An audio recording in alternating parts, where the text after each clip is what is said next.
Biz həmçinin qrup yoldaşlarımla birlikdə yarım keçidlər haqqında təqdimat hazırlamışıq. İndi isə siz bu mövzu barədə məlumat verəcək. Biz bilirik ki, yarım keçişlərdə elektrik cərəyanında deşiklər və elektronlar yaradır. Deşiklər P tipə, elektronlar isə N tipinə aiddir. Elektron verən aşkar donor, əlavə elektron alan aşkar isə akseptor aşkar adlanır. P və N kontaktına isə P-in keçidi deyilir. Necəsiz?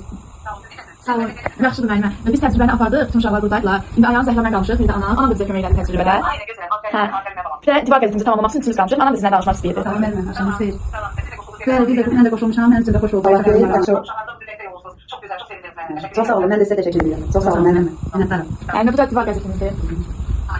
Bəli, az qalıb sadəcə.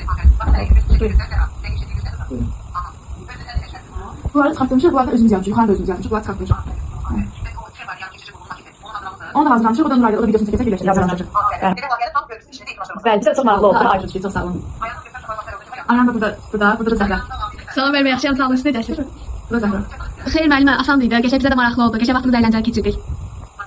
Biz də sizə təşəkkür edirik. Oldu müəllimə, çox sağ olun.